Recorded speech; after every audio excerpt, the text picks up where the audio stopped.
हर रोज एक नई कहानी देखने के लिए चैनल को सब्सक्राइब करें और बेल आइकन दबाना ना भूलें। कीर्ति एक बहुत ही मूडी लड़की थी। हर मिनट उसके मूड स्विंग्स होते रहते थे।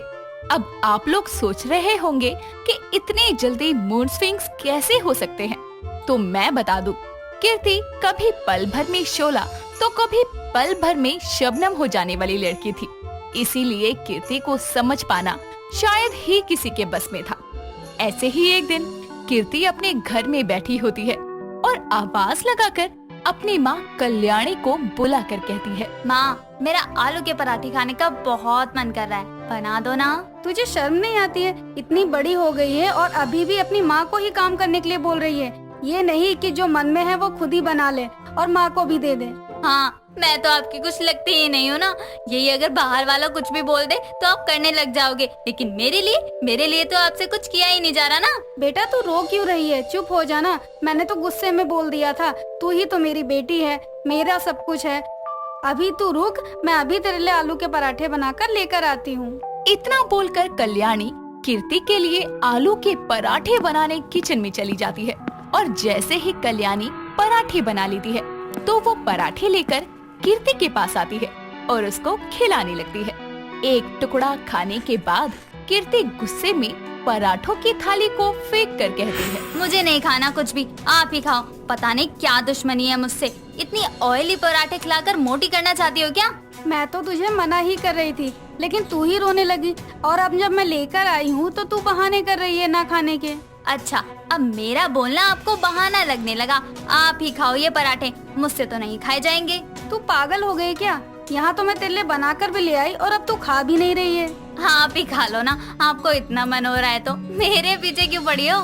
इतने रंग तो गिरगिट भी नहीं बदलता जितने तू बदल रही है। अब कहाँ जाएगी इतने रंग लेकर? एक तो वैसे भी मेरे कोई पापा नहीं है। अगर मैं कोई जिद कर रही हूँ तो आप उसे ऐसे मना तो मत करो।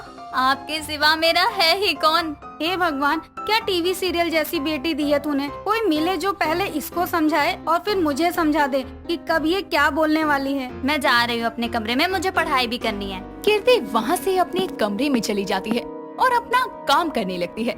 ऐसे ही मूड स्विंग्स के कारण कीर्ति का कभी कोई रूप देखने को मिलता। एक दिन कीर्ति अपने कॉलेज से घर आ रही होती है कि तभी पीछे आवाज लगाते हुए उसका कॉलेज फ्रेंड देव आकर उससे कहता है, अरे कीर्ति रुको तो सही, कहाँ भागी जा रही हो? मेरी बात तो सुनो। अरे मेरी बात तो सुन लो। क्या है? मुझे तुमसे बात नहीं करनी, दूर रहो मुझसे और मेरा रास्ता छोड़ो, घर जाना है मुझे। ऐसा भी क्या कर दिया मैंने? तुम मुझसे ये बात क्यों नहीं कर रही हो? मुझसे कोई गलती हुई तो मुझे बता दो, बट गुस्सा मत करो प्लीज। तुम जाओ अपने मोमोज खाओ, मुझे नहीं करनी तुमसे बात। ओ अच्छा, तो तुम इसलिए नाराज हो? यार मैं तुम्हारा इतनी देर से वेट कर रहा था, तुम आई नहीं तो मैंने खा लिया। अच्छा ये सब छोड़ो, मुझे तुमसे कुछ जरूरी बात करनी है। क्या बात करनी है? जल्दी बोलो। मैं तुमसे बहुत प्यार करता हूँ और तुमसे शादी करना चाहता हूँ। क्या? तुम्हारी हिम्मत कैसे हुई ये बोलने की? नहीं, कोई जबरदस्ती नहीं है। मैं तुमसे प्यार करता हूँ, लेकिन जरूरी नहीं कि तुम भी मुझसे प्यार करो। अगर तुम मना करना चाहो तो मना कर सकती हो। अरे पागल, मैं तो मजाक कर रही थी। मैं तो तुमसे बहुत प्यार करती हूँ, बस तुम्हारे बोलने का वेट कर रही थी मैं तो। ये क्या था भाई? अभी तुम गुस्सा कर रही थी, अब अचानक से हंसने लगी। सही है, आपसे प्यार किया है तो नए नए रंग दिखाओगी ना। तुम्हें पता है ना मेरा नेचर कैसा है, फिर भी बोल रहे हो। दोनों कुछ दिन बाद अपने अपने घर वालों को मनाकर उनकी रजामंदी से शादी कर लेते हैं। शादी होने के बाद जब दोनों की सुहागरात होती है तो देव उत्साह से कीर्ति के पास आकर कहता है, हाय डार्लिंग, आज तो हमारी सुहागरात है। है तो क्या करूँ मैं? क्या करूँ का क्या मतलब है? वही जो करना चाहिए। जाओ एक कोना पकड़ो और वहीं पड़े रहो। मेरा दिमाग मत खराब करो, मुझे नींद आ रही है। क्या यार, मूड मत खराब करो। ये क्या आलस फैला रखा है तुमने? नहीं, मुझे मारना मत, तुम्हारी मर्जी, जो करना है कर लो, प्लीज मारना मत। अचानक से डर क्यों रही हो? मैं तुम्हारा पति हूँ, मैं तुम्हें क्यों मारूंगा? ये क्या बोल रहे हो आप? प्लीज ना, मैं बहुत थक गई हूँ, खुद भी सो जाओ और मुझे भी सोने दो, ठीक है ना? इतना बोलकर कीर्ति सोने चली जाती है और इस तरह का कीर्ति का बर्ताव देखकर देव अपने आप से कहता है, हे भगवान, आपने मेरे नसीब में इन धनुष के एक रंग नहीं बल्कि पूरे इन धनुष के 7 रंग जैसी बीवी भेज दी। बेटा देव, तू तो गया, अब जरा संभल कर रहियो। इतना कहकर देव भी सोने चला जाता है और अगले दिन जब कीर्ति किचन में सबके लिए खाना बना रही होती है तभी उसकी सास सुमन आकर उससे कहती है, बहू क्या बात है, शादी के पहले ही दिन अपने ससुराल को इतने अच्छे से संभाल रही है। आज काम कर दिया तो ये मत समझना कि रोज रोज मैं ही करूँगी। बहू रानी हूँ मैं, नौकरानी मत समझना। मैंने तुझे नौकरानी कब बोल दिया? तू भी ना खुद से ही सोच लेती है। अच्छा, तो अब आप मुझे सोचने के लिए भी मना करोगी? ये मत समझ लेना कि मैं और बहुओं की तरह हूँ, जिसके साथ कुछ भी करो और वो कुछ बोले भी ना। आप सोच भी नहीं सकती मैं कैसी हूँ। मेरी ही गलती है, मैंने तुझसे कुछ बोल दिया, मुझे माफ कर दे। जो कर रही थी वो कर। अरे माँ जी, आप माफी क्यों मांग रही हो? आप तो मुझसे बड़ी हो, बल्कि मुझे आपसे माफी मांगनी चाहिए। अभी तो तू बड़ा बोल रही थी और अब अचानक से आग से बर्फ कैसे बन गई? वो मेरा स्वभाव ही ऐसा है, कब बदल जाए मुझे खुद ही नहीं पता चलता। सुमन कीर्ति के बर्ताव से चौंक जाती है, लेकिन वो कीर्ति को कुछ नहीं बोलती।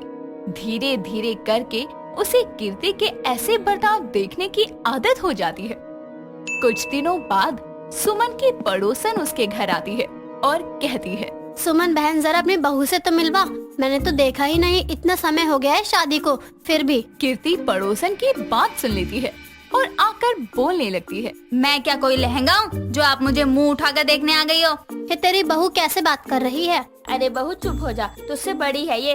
आप रहने दो माँ जी, आपसे कुछ नहीं होगा। ये लोग तो आते ही हैं दूसरों के घर में मजे लूटने। सुमन तेरी तो जुबान ही नहीं खुल रही तेरी बहू के आगे, मैं जा रही हूँ। इतना बोलकर पड़ोसन उस समय तो चली जाती है, लेकिन कुछ दिनों बाद वो फिर से सुमन के घर आकर उससे कहती है, अरे सुमन बहन, जो भी कहो तेरी बहू के बहुत नखरे हैं। तू भी क्या क्या बोलती है, वो मेरी बहू का स्वभाव ही ऐसा है, बाकी वो दिल की बहुत साफ है। हाँ हाँ, अपनी बहू की कौन बुराई करता है? यही अगर किसी और की होती ना तो तू भी बोलती। ये सब छोड़, तू बता क्या खाएगी? मैं अभी अपनी बहू से मंगवा देती हूँ। हाँ, वैसे भी तू इतनी मोटी है, तुझसे तो होगा भी नहीं, जब बोल दे तेरी नकचड़ी बहू से। पड़ोसन की बात सुनकर सुमन कीर्ति के पास जा ही रही थी कि उसका पैर फिसल जाता है और वो गिर जाती है, जिस पर पड़ोसन हंसते हुए कहती है, अरे सुमन, अब क्या तुझसे तेरा वजन भी नहीं संभाला जा रहा? चल अब उठ भी जा। इतने में ही वहाँ अचानक कीर्ति आ जाती है और वो सुमन को ऐसे गिरा देखकर और उसके पड़ोसन को हंसते हुए देखकर गुस्से में कहती है, आपको दिख नहीं रहा? माँ जी गिर गई हैं, उनको उठा नहीं सकती तो कम से कम हंसो तो मत। इतना बोल रही है तो खुद ही उठा ले। हाँ, मैं आई हूँ तो उठा ही लूंगी, और अब जाओ अपने घर। कीर्ति अपनी सास को सहारा देकर उठाती है, जिसके बाद सुमन अपनी पड़ोसन से कहती है, मेरी बहू में बस नकचड़ी का रंग ही नहीं है, फिक्र और प्यार का भी रंग है उसमें। भले ही वो कैसी भी हो, लेकिन इसका स्वभाव भी ऐसा ही है, कभी भी बदल जाता है, लेकिन प्यार और फिक्र तो इससे भी रहती है। और हाँ, मेरी बहू अतरंगी नहीं सतरंगी है। सुमन की बात सुनकर पड़ोसन खुद चिढ़कर अपने घर चली जाती है, जिसके बाद सुमन अपनी सतरंगी बहू को अपनाकर उसके साथ खुशी खुशी रहती है। ईशान अपने कमरे में सो रहा होता है कि तभी उसके कानों में अपनी बीवी सोनी की आवाज आती है और वो उठकर उससे बोलता है, अरे यार, अब सुबह सुबह कौन सा भूत चढ़ गया तुम पर जो पूरे घर में भजन गा रही हो? अरे सुबह सुबह भजन नहीं गाऊं तो और क्या करूं? 4 दिन पहले ही आपको बोला था कि मेरा छोटा और इकलौता भाई मोंटू आ रहा है हमसे मिलने। अरे वो आज 8 बजे ट्रेन से उतर जाएगा और आप है कि आपकी आँख ही नहीं खुल रही। 7 बज गए हैं, कब जाएंगे उनको लेने? अभी जा रहा हूँ, तुम बस अपना भजन बंद करो यार। इतना बोलकर ईशान बिना कोई देरी किए जल्दी से कपड़े बदलता है और मोंटू को लेने के लिए रेलवे स्टेशन पहुंच जाता है, जहां वो मोंटू से मिलता है और उसकी मोटाई देखकर बोलता है, और कैसे हो साले साहब? वैसे देखने में तो तंदुरुस्त ही लग रहे हो। अब क्या ही बताऊं जीजा जी, बीच में मैं ठीक हो गया था, पर जब से मैं पढ़ाई करने के लिए घर से बाहर गया हूँ तब से कमजोर हो गया हूँ। अच्छा जी, अगर आपको कमजोर बोलेंगे तो हमें देखकर लोग बोलेंगे कि हम में तो जान ही नहीं है। क्या जीजा जी, आप ना मुझे हमेशा बातों में फंसा लेते हो। मुझे ना बहुत भूख लग रही है, जल्दी से बाहर चलो और कुछ गर्मा गर्म खिला दो। पूरे 10 मिनट से मैंने कुछ नहीं खाया। ईशान बाहर जाकर उसको सबसे पहले 2 प्लेट छोले भटूरे खिलाता है और 1 प्लेट छोले चावल, जिसके खाने के बाद मोंटू अपने जीजा से बोलता है, रहने दो जीजा जी, इसका खाना अच्छा नहीं है और दीदी ने घर पर कुछ अच्छा बनाया होगा, मैं घर पर ही खा लूंगा। चलिए कोई बात नहीं, जैसी आपकी इच्छा। वैसे साले, मेरा मतलब है साले साहब, आप कितने दिनों के लिए मेरा खून पीने आए हैं यहाँ? जीजा जी, मुझे पता है दीदी से ज्यादा आपको मुझसे प्यार है, बस इसीलिए मैं इस बार 2-3 महीने के लिए आ गया। साले आफत की पुड़िया, मैं तो चाहता हूँ कि तू अभी यहाँ से चला जाए, पर मोटा मेरा खून पी कर ही जाएगा। हे भगवान, अच्छा हुआ जो साली आधी घरवाली होती है, अगर साला आधा घरवाला होता ना तो मेरी तो वाट ही लग जाती। क्या हुआ जीजा जी, चलें? ईशान उसको अपनी बाइक पर बिठाकर घर ले आता है और घर जाते ही मोंटू अपनी बहन से खाना मांगता है, जिस पर उसकी बहन उससे बोलती है, हाय राम, मेरा भाई कितना पतला और कमजोर हो गया है। रुक, मैं अभी तेरे लिए खाना लगाती हूँ। सुबह से तूने कुछ नहीं खाया होगा ना? हाँ दीदी, तभी तो इतनी भूख लग रही है।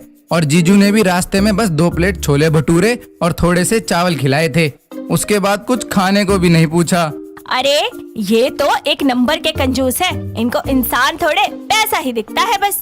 सोनी ईशान को भला बुरा सुनाने लगती है और बेचारा ईशान बिना कुछ बोले ही अपने कानों में रुई डालकर अपने कमरे में बैठ जाता है और सोनी अपने भाई को अपने हाथों से अच्छी अच्छी चीजें बनाकर खाने के लिए देती है। खाना खाने के कुछ ही देर के बाद मोंटू अपने जीजा के पास जाता है और उनके पास जाकर लंबी लंबी छोड़ने लगता है। उसको अपने सामने ऐसे गैस छोड़ता हुआ देखकर ईशान कहता है, साले साहब, आपने अभी अभी खाना खाया है और खाना खाने के बाद तो ढकार मारते हैं और आप पाद। अरे जीजा जी, ये तो दीदी का प्यार था जो उनके खाने में देखा आपने, और ये मेरा प्यार है जो यहाँ से निकल रहा है। साला आफत बन गया है, पता नहीं कब जाएगा। एक ही दिन में जिंदगी नरक बना दी इसने तो मेरी। भगवान, ऐसा सांड जैसा साला किसी को ना दे। ईशान ये सोचकर सोने की कोशिश करता है, मगर मोंटू उसके बगल में लेटकर उसके ऊपर पैर रखकर सोने लगता है, जिससे ईशान गुस्से में उसका पैर हटाकर उससे कहता है, क्या साले साहब, आप मेरे ऊपर क्यों सो रहे हो? मैंने आपके लिए दूसरा कमरा ठीक किया है, वो भी अपने हाथों से। आप उसमें जाकर सो सकते हैं। नहीं जीजा जी, मुझे तो आपके साथ आपके रूम में ही सोना है। जहाँ जीजा वहीं उनका साला मोंटू। पर यहाँ तो तुम्हारी दीदी सोएगी ना। अपने जीजा की ये बात सुनते ही वो अपनी बहन को बुला लेता है और रोते हुए सोनी से बोलता है, देखो ना दीदी, जीजू मुझे अपने साथ सोने नहीं दे रहे हैं। क्या दिक्कत है आपको मेरे भाई से? अगर आपको मेरा भाई अच्छा नहीं लगता तो बोल क्यों नहीं देते? हमेशा उसे घर से निकालने के बारे में ही सोचते रहते हो। और मेरा प्यारा भाई, वो सारा दिन बस जीजू जीजू करता है। अरे यार, तुम गलत समझ रही हो, मैं तो बस। तो मैं आपके पास सो जाऊं? इतना बोलकर मोंटू अपने दोनों हाथ पैर फैलाकर वहाँ सो जाता है और ईशान को मजबूरन उसी के साथ सोना पड़ता है। और ईशान बार बार अपने बगल में देखकर बस यही सोच रहा होता है कि आखिर उसका साला अपने घर वापस कब लौटेगा। ऐसे ही अगले दिन ईशान नहाने के लिए जब बाथरूम में जाता है तो वो देखता है कि बाथ टब के अंदर पहले से ही मोंटू बैठा हुआ है। उसे देखकर ईशान उससे बोलता है, अरे साले साहब, आप मेरे बाथरूम में? अच्छा चलो कोई बात नहीं, आप जल्दी से नहाकर बाहर निकलाओ, मुझे ऑफिस जाना है। हाँ जीजा जी, बस थोड़ी देर में निकल रहा हूँ। आफत साला। आपने कुछ कहा जीजा जी? नहीं नहीं साले साहब, कुछ नहीं, आप नहाइए ना, आराम से नहाइए। इतना बोलकर ईशान बाहर आ जाता है और 1 घंटे से भी ज्यादा समय बीत जाता है, लेकिन मोंटू बाथरूम से बाहर ही नहीं निकलता। और आखिर में ईशान गुस्से में बिना किसी को भी कुछ बोले दूसरे बाथरूम में नहा धोकर ऑफिस चला जाता है। ऐसे ही कुछ दिन बीत जाते हैं और मोंटू के आने के बाद मानो ईशान के घर में आफत ही आ गई हो। ऐसे ही एक दिन ईशान मूवी की टिकट बुक करके घर जाते ही सोनी को गले लगाकर उससे बोलता है, जान जल्दी से तैयार हो जाओ, मैंने हम दोनों के लिए मूवी की टिकट बुक की है। बहुत दिन हो गए हैं, हम दोनों कहीं बाहर ही नहीं गए। तभी वहाँ पर मोंटू आ जाता है और फिर उससे कहता है, जीजू आप आ गए? जहाँ मेरे जीजू वहीं उनका मोंटू साला। जीजू, आप और दीदी मूवी देखने जा रहे हो? मैं भी आप दोनों के साथ चलूंगा ताकि आप दोनों को बुरा ना लगे कि मोंटू हमारे साथ नहीं आया। चलिए जीजू, मैं तैयार हूँ जाने के लिए। अरे साले, हमें कोई बुरा नहीं लगेगा अगर आप नहीं जाओगे तो। और देखो ना, आपके लिए तो मूवी की टिकट ही नहीं मिली है, तो आप कैसे जाओगे? इसलिए आप आज घर पर ही आराम कर लो, हम दोनों मूवी देख कर आते हैं। दीदी, जीजू को बोलो ना कि वो मुझे अपने साथ मूवी देखने लेके चलें। और आज पूरा 1 दिन हो गया है, जीजू मुझे कहीं लेकर भी नहीं गए। क्यों? आप मेरे भाई को हमारे साथ मूवी देखने क्यों नहीं ले जा रहे? मुझे पता है आपको मेरा भाई पसंद नहीं है, आप इसीलिए ये सब कर रहे हैं ना, ताकि वो यहाँ से चला जाए। हाँ, नहीं पसंद मुझे तेरा ये सांड जैसा भाई, आफत बन चुका है, जाता ही नहीं है यहाँ से। अरे अब तो मैं चाहता हूँ कि तुम दोनों भाई बहन यहाँ से चले जाओ बस।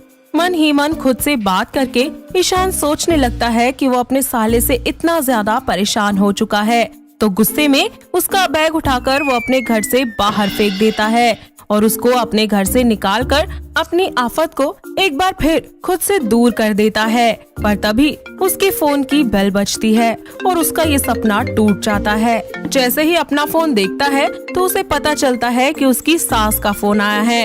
वो फोन अपने हाथों से सोनी के हाथों में पकड़ाकर वहाँ से अपने कमरे में चला जाता है और कुछ ही देर के बाद सोनी उसके पास आती है और मोंटू का बैग पैक करते हुए कहती है, ये लड़का बहुत ज्यादा बिगड़ गया है। इसके कॉलेज खुले आज 3 दिन हो गए हैं और इसने हम में से किसी को कुछ बताया भी नहीं। क्या सच में? मेरा मतलब है मोंटू को ऐसा नहीं करना चाहिए था। वैसे तुम्हें पता कैसे चला ये? भूल गए आप? अभी माँ का फोन आया था, उन्हीं ने बताया कि मोंटू का कॉलेज खुल रहा है। उनके पास कॉलेज वालों की तरफ से फोन आया था, इसको ना कल टाइम पर छोड़ाना आप रेलवे स्टेशन। ये खबर सुनते ही ईशान की खुशी का ठिकाना नहीं रहता और वो अगले दिन समय से पहले ही उठकर मोंटू को उसके हॉस्टल छोड़ आता है। साथ ही घर आकर वापस चैन की सांस लेता है और एक बार फिर खुशी से अपनी पत्नी के साथ रहने लगता है। तो दोस्तों, कैसी लगी आपको हमारी ये साला बना आफत की कहानी? क्या आपके घर के आसपास भी है कोई ऐसे जीजा जी जिनके साले साहब उनके साथ ऐसे करते हो? अगर हाँ, तो उन्हें ये वीडियो दिखाइए और हमें कमेंट करके बताइए। दोस्तों, अगर आपको ये कहानी पसंद आई तो इसे लाइक करें, शेयर करें और कमेंट करके बताएं कि कहानी में आपको सबसे अच्छा क्या लगा।